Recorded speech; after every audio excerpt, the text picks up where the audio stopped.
Người xưa vẫn nói, vạn vật hữu linh, sát sinh tất kết oán. Có những con vật sống lâu đến mức chúng không còn đơn thuần là thú nữa, mà đã mang trí nhớ, tình cảm, thậm chí linh tính như con người.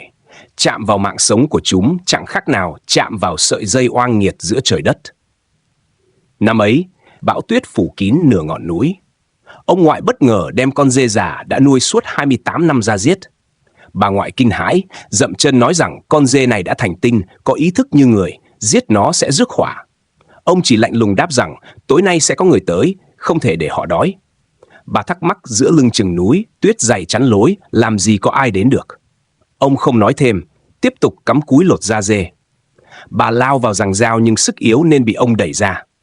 Ông bảo muốn sống thì phải nghe lời ông, nhanh nhóm bếp nấu nước nóng, trước khi trời tối phải hầm xong thịt dê. Bà nghiêm giọng khuyên con dê này tà khí nặng nên chôn như người để đoạn nghiệp, nếu giết e rằng oán khí sẽ tìm về. Nhưng lời bà tan vào gió tuyết, còn ánh mắt ông thì tối lại, như đang giấu một điều gì đó. Ẩn ý nhân quả ở đây rất rõ. Trong đạo lý dân gian, mạng sống nào cũng do nhân duyên mà đến.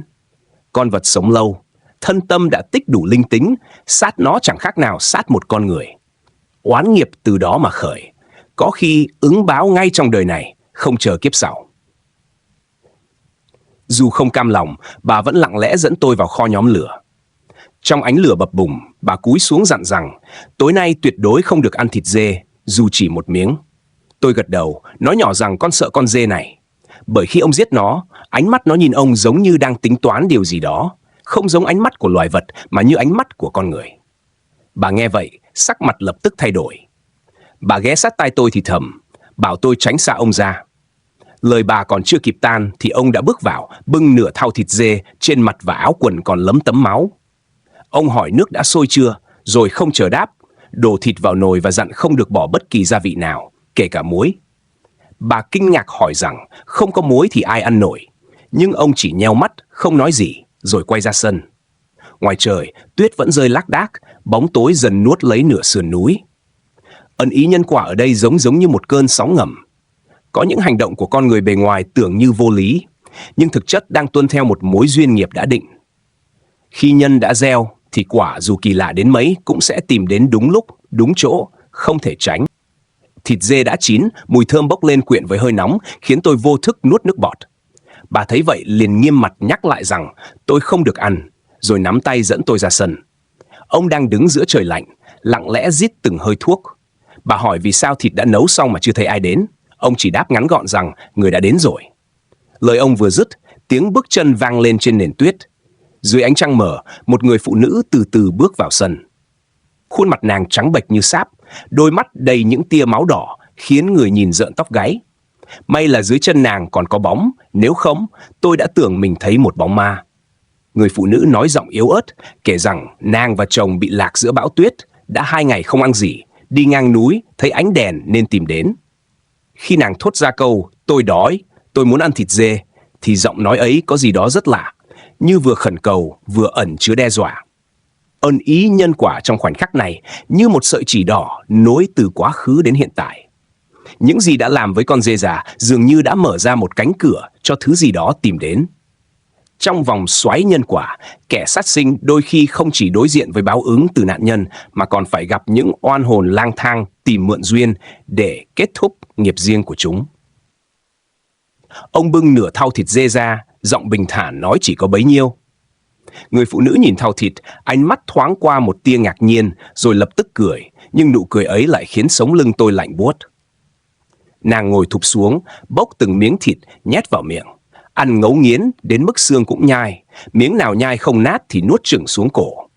Bà khẽ kéo ông ra chỗ khuất, thì thầm rằng người này không giống người, giống quỷ đói hơn. Ngay lúc ấy, người phụ nữ ngẩng đầu lên, nhoẻn miệng cười, để lộ bên trong tối đen như một hố sâu, hoàn toàn không có lấy một chiếc răng.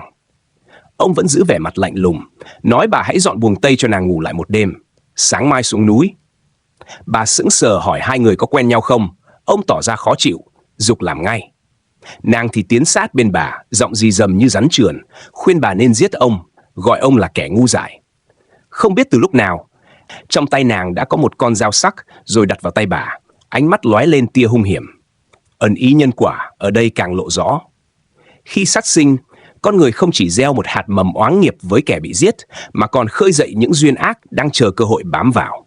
Kẻ ác có thể lợi dụng tâm sân hận của ta để xúi giục, khiến ta tự tay gieo thêm nghiệp nặng. Và như thế, vòng luân hồi oán oán sẽ không bao giờ dứt.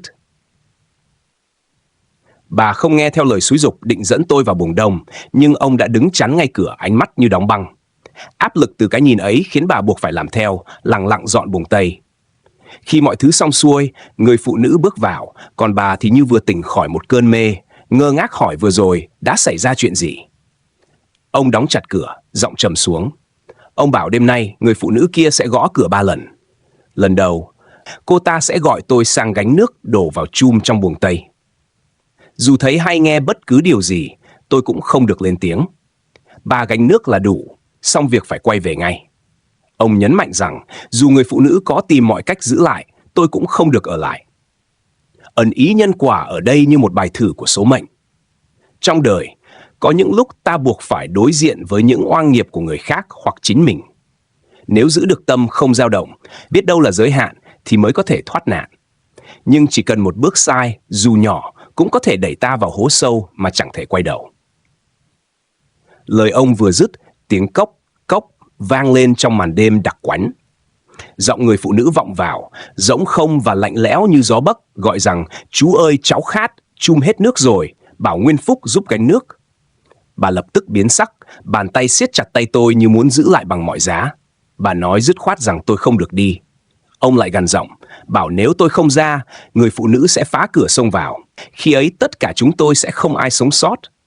Tôi nhìn bà, nhìn ông, rồi nhìn ra bóng tối ngoài cửa. Trong khoảnh khắc ấy, tôi cảm nhận rõ ràng thứ gì đó lạnh buốt đang chờ sẵn bên kia cánh gỗ. Một phần tôi muốn chạy trốn, phần khác lại hiểu đây là duyên nghiệp mà ông nói. Nếu không đối mặt, hậu quả sẽ còn khủng khiếp hơn. Câu chuyện khép lại ở khoảnh khắc tôi đặt tay lên then cửa. Phía ngoài là tiếng gió rít và mùi tanh ngai ngái như từ xa xưa vọng về. Trong đời, không phải oan nghiệt nào cũng đến từ những gì ta đã làm.